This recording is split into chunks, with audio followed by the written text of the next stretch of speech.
नमस्कार, मैं हूं संगीता राय। पूर्वांचल एक्सप्रेस न्यूज के इस वेब पोर्टल में आपका स्वागत है। आइए देखते हैं हमारे संवाददाता राम सकल यादव की यह विशेष रिपोर्ट।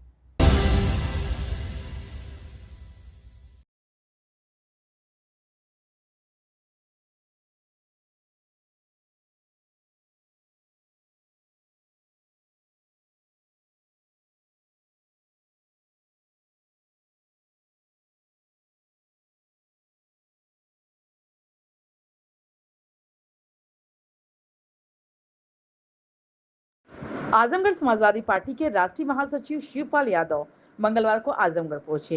इस दौरान उन्होंने दिवंगत समाजवादी पार्टी के वरिष्ठ विधायक आलम बदी आजमी के आवास पर पहुंचकर उन्हें श्रद्धांजलि अर्पित की तथा शोक संतप्त परिजनों से मुलाकात कर संवेदना व्यक्त की। मीडिया से बातचीत में शिवपाल यादव ने केंद्र और प्रदेश की सरकार पर तीखा हमला बोलते हुए कहा कि सरकार की नई शिक्षा नीति पूरी तरह विफल साबित हुई और शिक्षा व्यवस्था को कमजोर किया गया।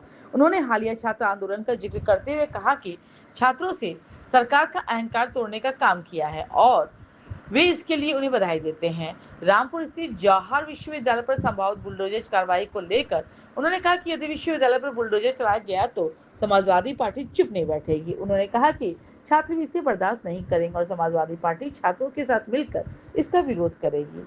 जंतर मंतर पर आंदोलन कर रहे छात्रों के खिलाफ पुलिस कार्रवाई की आलोचना करते हुए शिवपाल यादव ने कहा कि युवाओं पर गंभीर धाराएं लगाकर जेल भेजना गलत है। उन्होंने आरोप लगाया कि भाजपा सरकार ने पिछले 10 वर्षों से बुलडोजर चलाकर लोगों के घर तोड़ने का काम किया है। उन्होंने कहा कि समाजवादी पार्टी की सरकार बनने पर बुलडोजर कार्रवाई करने वाले अधिकारियों के खिलाफ कड़ी कार्रवाई की जाएगी। सुबह सपा अध्यक्ष ओम प्रकाश राजभर के समाजवादी पार्टी टूटने के संबंधी बयान पर प्रतिक्रिया देते हुए शिवपाल यादव ने कहा कि समाजवादी पार्टी पहले से अधिक मजबूत होगी। उन्होंने राजभर पर निशाना साधते हुए कहा कि उनकी पार्टी में कितने विधायक बचे हैं। साथ ही उन्होंने आरोप लगाया कि उनकी पार्टी एक विधायक पेपर लीक मामले में आरोपी है और उसे भी जेल जाना चाहिए। निजामाबाद विधानसभा सीट से दिवंगत विधायक आलम बदी आजमी के पुत्र को टिकट दिए जाने के सवाल पर शिवपाल यादव ने कहा कि उनका आशीर्वाद आलम बदी आजमी के पुत्र बाबू के साथ है। ठीक है, वरिष्ठ साथियों में से थे। वो समाजवादी पार्टी के स्तंभ थे और ऐसे व्यक्ति समाज में, ऐसे महान व्यक्ति समाज में बहुत ही कम हुए हैं, उनमें से थे। और वो समाजवादी पार्टी की विचारधारा से कभी टिकते नहीं थे। तो वो हम लोगों के बीच में आज नहीं हैं। हमेशा उनकी कमी समाजवादी पार्टी को खलेगी। आपका बहुत लंबा साथ रहा, कोई उनके बहुत अच्छे अनुभव आपके साथ रहे हैं, पता है उनके बारे में कुछ यादगार रहा हो? हमारा बहुत समय से साथ था। लगातार वो 5 बार विधायक रहे हैं, हम भी रहे उनके साथ लगातार। तो वो देखिए हमेशा हर व्यक्ति को जोड़ के चलते थे और समाजवादी पार्टी को बहुत मजबूती से देखना भी चाहते थे। तो अब हम उनकी विचारधारा को,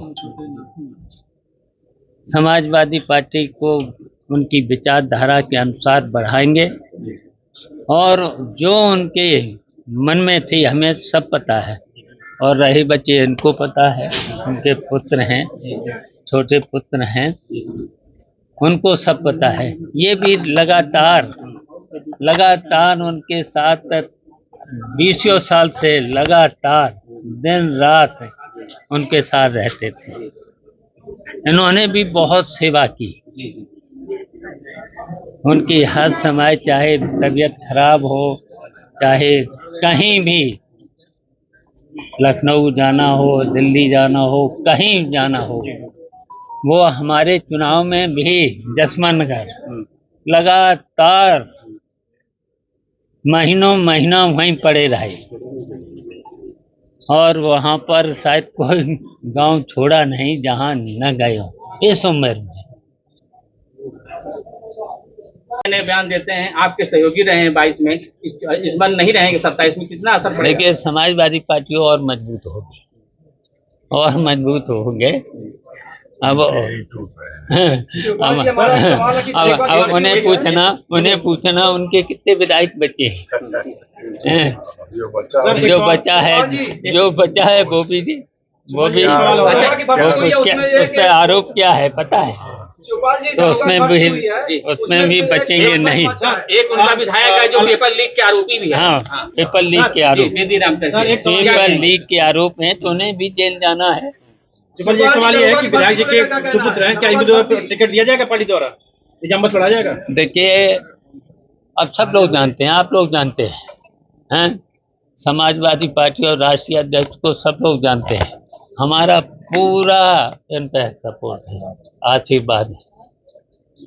कर दिया है बिल्डिंग ध्वस्तीकरण की, क्या कहेंगे? देखिए, ये सरकार देखिए शिक्षा के मामले में इन्होंने जो नई शिक्षा नीति लाए थे, तो वैसे तो चौपट किया ही है, और उसके साथ साथ देखिए हर जगह उन्होंने शिक्षा को कमजोर किया है। लेकिन हम बधाई देना चाहते हैं छात्रों को, बधाई देना चाहते हैं, उनका जो अहंकार था उसको भी दूर किया, झुकना पड़ा सरकार को। हम छात्रों को बधाई देना चाहते हैं, और छात्रों से हमारी अपील है, इसी तरीके से जहाँ रामपुर में जो यूनिवर्सिटी को उस पर भी इनके थे, तो इस पर भी हम पूरे उत्तर प्रदेश को, समाजवादी पार्टी को, छात्रों से अपील करेंगे, अगर यूनिवर्सिटी पर अगर इन्होंने बुलडोजर चलाने का काम किया तो हम लोग बर्दाश्त नहीं करेंगे, और हम जानते हैं कि छात्र भी बर्दाश्त नहीं करेंगे। अब छात्र जाग चुका है, तो समाजवादी पार्टी और छात्र मिलकर के इस सरकार को भी नहीं उखाड़ फेंकने का काम करेंगे। धड़ल्ले से गिरफ्तारियां हो रही हैं, कई राज्यों में गिरफ्तारियां, FIR दर्ज करके उनको जेल में डाला जा रहा है। युवाओं को काहे में डाला जा रहा है, ये बताओ, काहे में डाला जा रहा है? किसी आंदोलन के आरोप में कि आपने क्रिमिनल धाराओं में, जी क्रिमिनल धाराओं में। अब सरकार को याद होना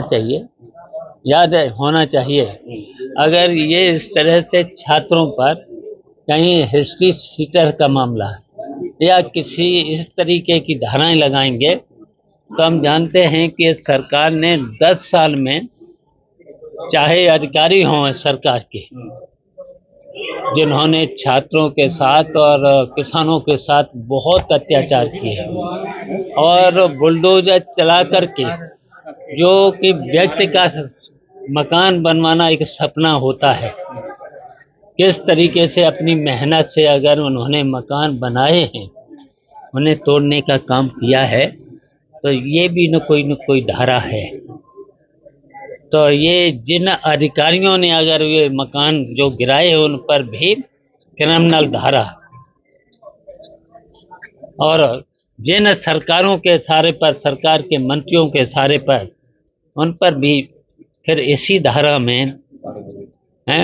धारा में कार्रवाई होगी उनके भी खिलाफ। और वैसे तो उत्तर प्रदेश में आप जानते ही हो कितनी लूट सरकार के लोग मिलकर के, या कुछ अधिकारी लोग मिलकर के करा रहे हैं, तो फिर उन पर भी ये क्रिमिनल धाराएं लगेंगी और जेल जाएंगे।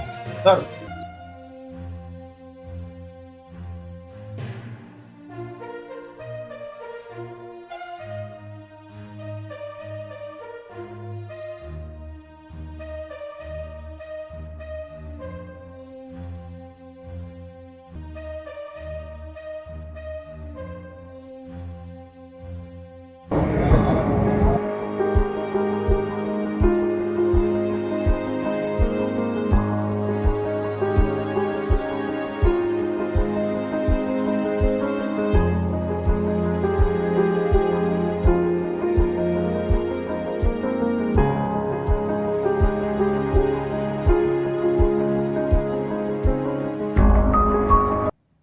अगर आपको हमारी खबर पसंद आई हो तो हमारे चैनल को लाइक, सब्सक्राइब और शेयर जरूर करिए।